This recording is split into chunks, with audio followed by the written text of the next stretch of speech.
Hello and welcome to the Johnson Wales University PA Program Virtual Program Overview.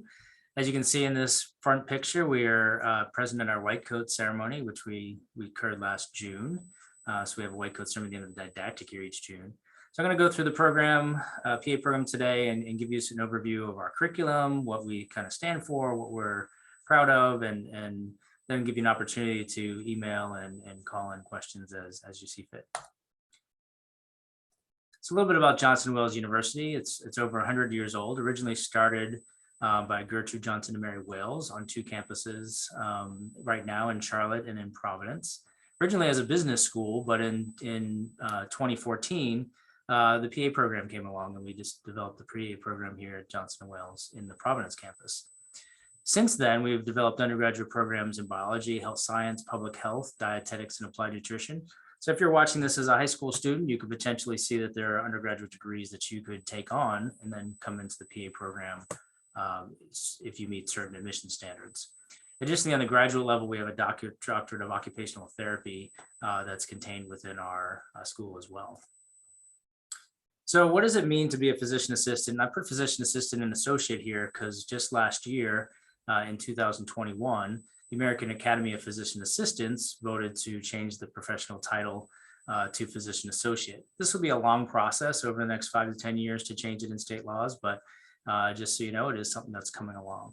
So to become a PA, you need to graduate from an accredited PA program, which Johnson Wales is, nationally certified on a national certification exam you take at graduation. You are state licensed to practice medicine. And then historically, that supervision under a physician has been the standard, but now most states are moving more to a collaborative model as the landscape of healthcare changes. Typically, though, physicians and PAs do share the physician's scope of practice within those range of duties. For instance, I've practiced clinically in orthopedics. And so when I practice in orthopedics, I work in orthopedics. I don't try to treat diabetes and hypertension while practicing in orthopedics. So the profession started over 50 years ago with just a few students at Duke University and has grown in 2020. We're almost nearing 150,000 nationally certified PAs. And by this point, we're probably past that number. There's about 45 PAs per 100,000 population in the country. And just so you can see how the rapid growth of the profession, in 2010, there were 80,000 PAs, so an 86% growth rate. And so the Bureau of Labor Statistics, believes there'll be a 31% growth rate from 2018 to 2028. And in 2021, and pretty consistently, U.S. News and World Report indicates that we're the #1 best job, not best healthcare job, #1 best job. We're usually in the top 1 or 2 or 3 in the nation. So PAs in Rhode Island. So how's Rhode Island doing? So that's where we're located. 517 certified PAs, and this is up from 300 in 2014. So I have to think we might have had something to do with that as we started our PA program in 2014. We are 48 or 49 PAs per 100,000 population, which ranks 22nd nationally. And if you look, New England's a pretty small area, so Massachusetts isn't that far away. In Connecticut, you can see that there's a good utilization of PAs in the region as well as in Rhode Island. So what is the PA profession made up of? It's about 70% female, relatively young profession with more than 56% less than 40 years old. What that means is we're generating more PAs graduating from school than are retiring, with only 8% over 60 years of age. Unfortunately, it is a predominantly Caucasian white profession, and it's something that is definitely a focus nationally. It's a focus of our program and focus of PA programs nationally to increase diversity within our ranks. So where do PAs practice? About 24% practice in primary care. So the original role of PA was to increase primary care practice. So we're only about a quarter, and it's unfortunately decreasing. But PAs practice in basically every medical specialty you can find. You can have your surgical subspecialties, orthopedic surgery, cardiothoracic, neurosurgery. You can have them practicing in emergency medicine. You'll frequently find a PA practicing there. And then you can have internal medicine subspecialties, hospitalists, cardiology, gastroenterology. So really any place that medicine is happening, you can find a PA practicing in that specialty. Some of the reason behind some of that change in demographics as far as where we practice is because those specialties, unfortunately or fortunately, make a little bit more money.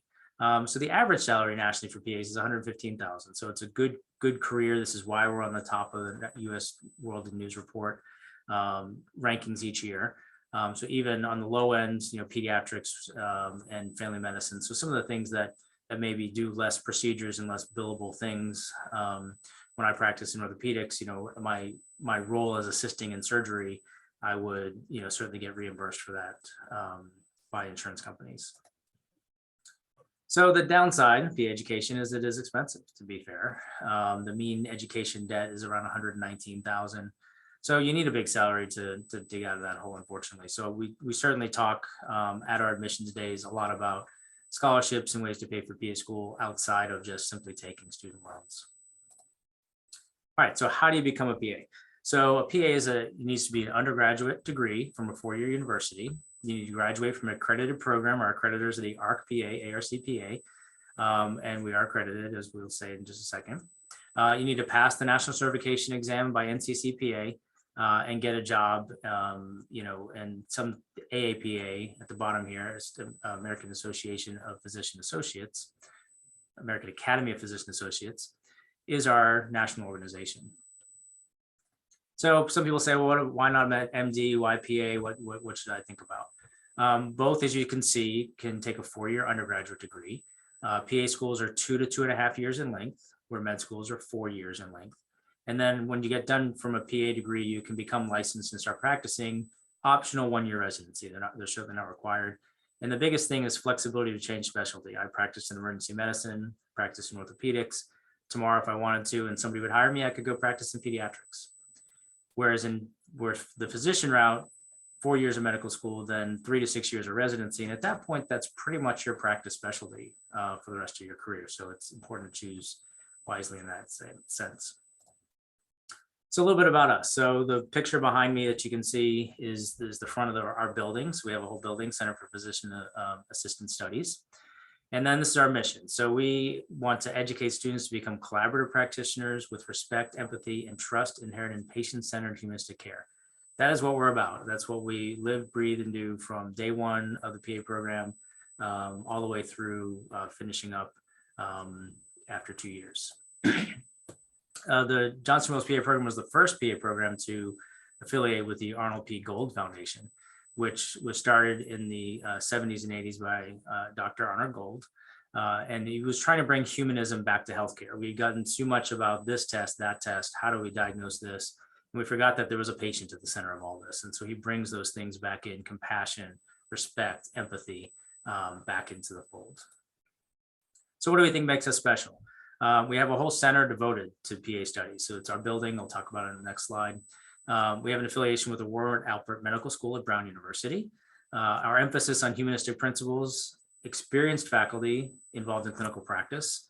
So when you come in, and you can look on our website at our faculty bios, and you'll see that they continue to practice in various specialties.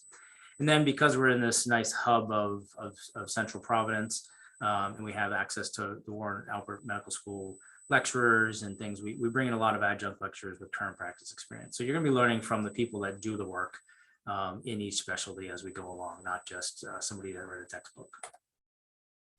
All right, so Center for Physician Assistant Studies is our 14,000 square foot building. That was an old jewelry district building that was renovated for our purposes.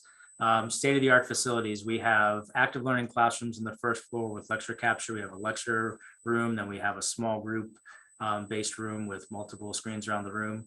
We do cadaver-based anatomy lab. We have our own cadaver-based anatomy lab that the students go through in the summers. We'll talk about here in a minute. And then we have our clinical skills lab that we have as well. So this is just introduction to the faculty. I'm not really going to go through them. You can read their bios on our website, but I'm the Program Director Thomas Meehan. And then we have a didactic team led by Professor Ashley Hughes.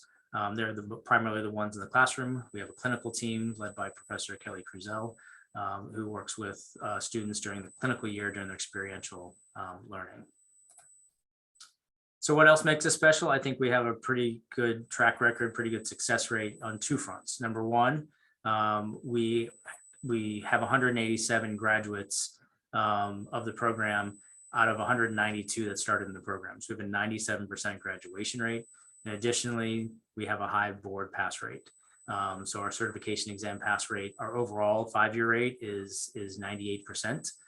So out of 187 graduates, we've only had 4 students not pass in the first attempt. All of them went on to pass on their second attempt.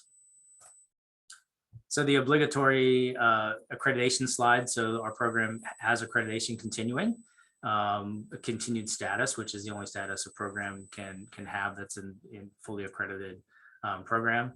And our next validation visit is not until September of 2027. So let's dive into the curriculum a little bit. So at the end of the program, you'll get a Master of Science in Physician Assistant Studies. Because of that, you do need to come in, as we've mentioned, with a 4-year bachelor's degree. It's a 24-month program, 12 months in the clinical phase, didactic phase, 12 months in the clinical phase. We really focus on a strong foundation in basic medical science at the beginning of the program that we really carry throughout. We have a body system approach, as you'll see in the next slide, to the way we approach our curriculum. And then we learn, synthesize, and apply. We at the end of the day, we want you to be able to take the information, synthesize it, and apply it to cases. And so we do some problem-based learning in the spring semester each year. We have a clinical year then with specialty tracks that go along with it. So here's our didactic curriculum. It's a pretty busy slide. And it's 62.5 credits, so it's a pretty busy year. Our summer semester, we start in June with a new cohort each year. We have our applied anatomy course. So this is where you'll do your cadaver dissection in groups. And then some groups will do certain parts of the dissection, some groups will do other parts of the dissection, and then you'll learn from each other. We have our patient care 1 course. So we have a patient care course series coming across here. In patient care, this is where you'll learn how to take the history and physical exam. In the summer, you learn the head to toe screening physical exam. You learn every normal screening test that you would normally do on a patient. And that is brought along with the anatomy lab. So when we're learning about the chest of the anatomy lab, we want to be teaching you about how to listen to the heart and lungs so that you can correlate where the anatomy is to what you're trying to listen to on the surface. As that course continues on the year, then we get more problem specific and case-based to learn how to do a pulmonary exam and the special tests to go with it, learn how to do an orthopedic exam and the special tests that go along with it.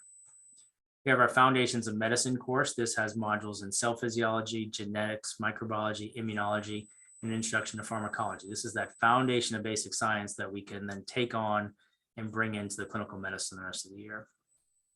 And the final course in the summer is Professional and Health Policy Issues. This is a course that you learn everything else it takes to be a PA. What about healthcare systems? What about public health? What about insurance? What about cultural competency, ethics, social determinants of health? This course series covers all those things for you. Then we move on to fall semester. This is where we really get into a body system approach. So we have our clinical medicine courses that run the number of weeks that you have here in parentheses. And in that course, you're going to focus on everything it takes to do that and be very focused. So let's take clinical pulmonology as an example. So in that 3 weeks, you'll learn the anatomy and physiology. You'll review those. Then you'll learn the pathophysiology of disease. Then you'll get into disease states. You'll learn all the diagnostics like chest x-ray and pulmonary function tests. Along the same time in the patient care course, you'll learn, the additional special tests you have for the pulmonary system. And then you'll learn the pharmacology that goes along all with it. So we go from diagnosing the disease to treating the disease in those 3 weeks. And it's a very focused, hyper-focused, kind of immersive type method.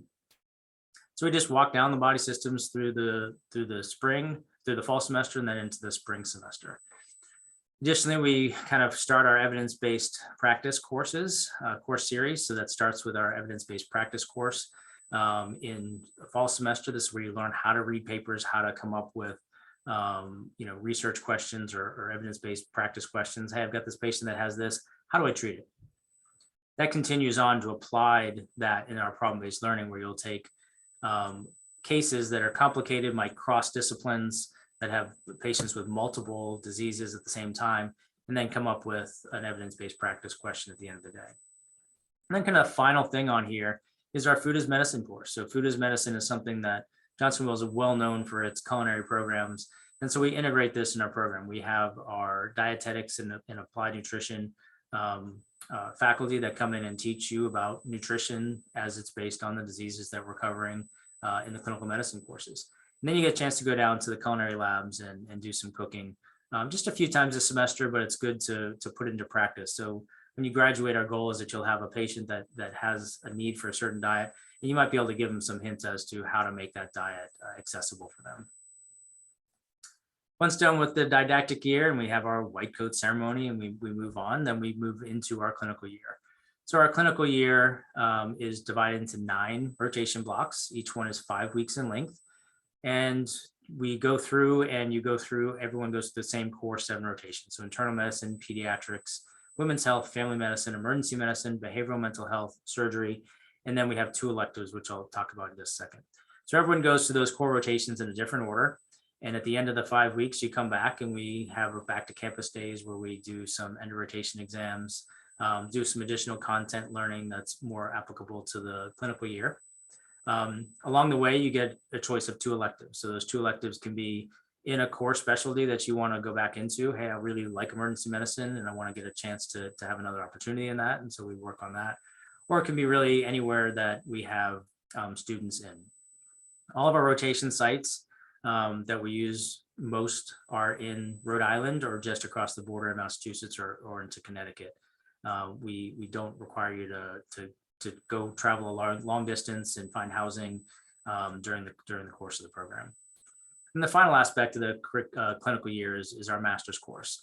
So you go through the year, the callback days are part of the master's course, but also your evidence-based medicine, the EBM, research questions. So you'll be able to apply that information from the evidence-based practice course, from the PBL course, into a case or topic of your interest during the clinical year. And that's kind of leads us up to kind of the summative exam for the program, which includes that presentation. All right, so how do you apply to the program? That's probably what you're thinking about. Well, we do need you to have a 4-year undergraduate degree, but our application is through the Central Application Service for PA, so our CASPA. If you don't know CASPA, you should get to know it if you're applying to PA school. Most recent data from CASPA is 277 programs, about 30,000 applications for about 9,600, maybe 10,000 spots, depending on the year. So it's like a 1 in 3 chance of getting into PA school. Average age is around 24, still predominantly female. Ethnicity and race is slowly but steadily improving over time. The majors, biology and health science and psychology, are definitely the most common. A lot of that is the prerequisites that we require and most schools require, almost give you a biology degree by the time you get done with them all. All right, so our program mission. So for the 24-month program, we're a full-time year-round program, so there's no part-time. We offer 36 seats per year. Our cohort begins every June with orientation, sometimes the last couple of days in May, depending on where the first Monday in June falls. But class starts the first Monday in June. We're rolling admissions, so we start with the Catholic application opening in late April, and our deadline is December 1st. And then we start interviewing as soon as late summer. So with rolling admissions, it behooves you to get your application in during the summer months, because we're going to go ahead and start reviewing applications and working through them and getting people into interview sessions. So our requirements: a bachelor's degree from a regionally accredited U.S. institution. Unfortunately, we are not staffed or able to handle any foreign degrees that come across. So it does have to be an accredited U.S. institution that the 4-year degree comes from. A minimum GPA of 3.0, a minimum undergraduate biology, chemistry, physics combined GPA that's calculated by CASPA of 3.0. We no longer require the GRE. We don't consider them in our application process, and we don't require any other standardized tests, at this time.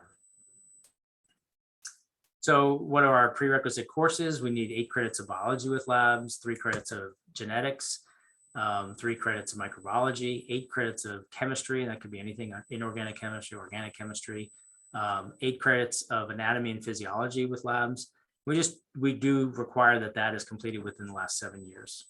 Behavioral sciences, so your psychology, sociologies, we require 6 credits. And then we need college level math, but we really prefer statistics and biostatistics because that'll help you most in our evidence-based practice course.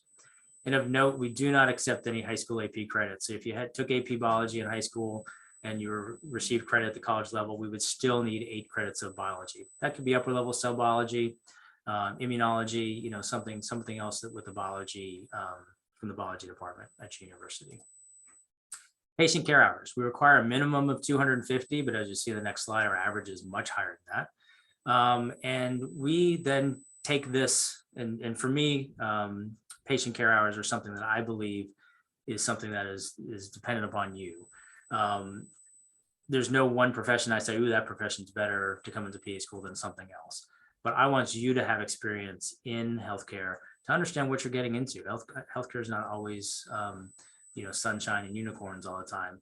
It can be a tough profession to be in, and it's important to be around that in your time. Those hours must be completed in the United States to count. Some examples: certified nurse assistant, EMT, ER technician, scribe. We see all of it. PA shadowing experience. We don't have any minimum hours, and virtual is certainly considered in this pandemic times. But we do want to see that you've shadowed a PA. You've talked to them about what it means to be a PA. What are the ins and outs of day to day?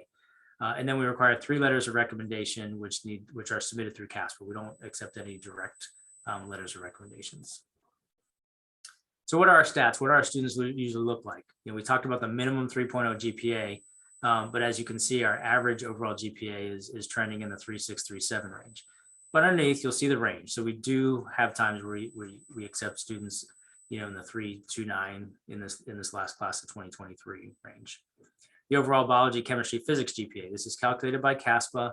Again, the minimum is 3.0, but as you can see, our average is higher. And what we found over time is that the higher the BCP, the more successful in PA school. So it's a simple wanting to bring in students that are most likely to be successful.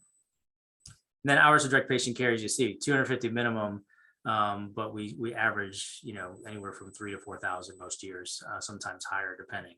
And we, certainly some of that's skewed by those secondary career folks that have 27,000 hours of patient care. But even the minimum from this last class admitted was 713. Breakdown of our class.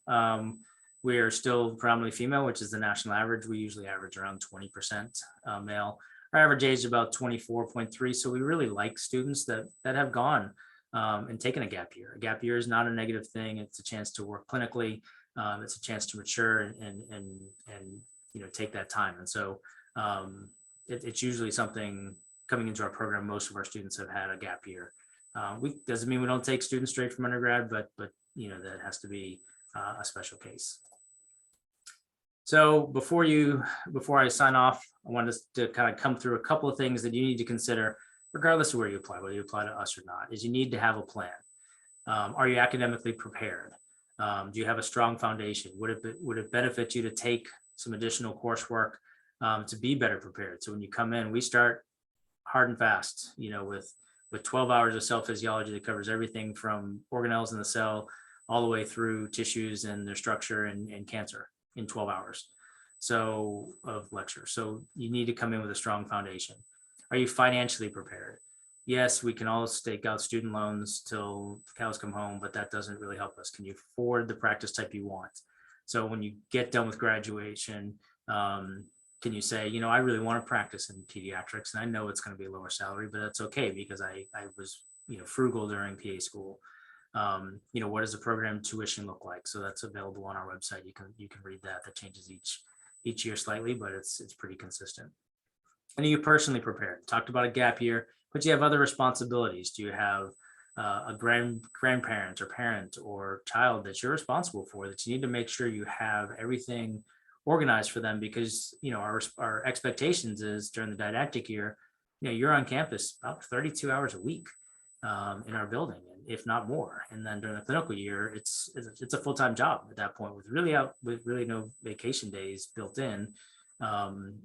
So you're going to have to work the hours of the clinical side. If you're working emergency medicine, that might include working overnights on a weekend. And so you have to have those responsibilities kind of organized and set up for you. All right, so our timeline. So annually, we open our application in April each year. So we'll open in April of this year. The CASPA portal opens up on that date, usually the last week in April. Our application deadline is December 1st. So you have to have all your applications submitted and our designation in CASPA by December 1st. But again, since we're enrolling admissions, we really start reviewing applications as soon as they start coming in May and June. And then we start inviting for interviews as early as August. So if you wait till October to apply, it's likely that we will have already filled a portion of our class, if not the whole class. Another question that comes up often is can I have prerequisites in progress? You can have prerequisites in progress when you submit your application. Our requirement is that you only have one prerequisite remaining for the spring semester right before classes start in June. So yes, you can have a few that are scheduled, and as soon as those grades are updated, you'll update them in CASPA. So you finish summer semester, if you're taking a couple of courses and you need to update them, you'll update them in CASPA, and we'll see that when we review your application. You can also sometimes send us an email saying, I finished this classwork. Ultimately, for any coursework finished after CASPA application is submitted, we require a transcript to demonstrate that was completed.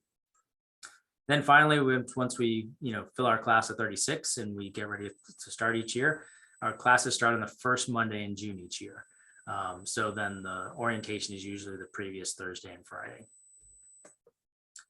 All right, so that's our virtual outlook on our PA program. Our admissions counselor, Katie Spoladoro, can reach the information you have here. It's also other places on our website. I certainly recommend before just emailing and calling that you review our website in detail, because really all the content is on there for you to see. But if you still have further questions, certainly reach out to Katie and she'll be able to help you with those. Thank you for your time viewing this today, and wish you the best of luck as you apply to our program.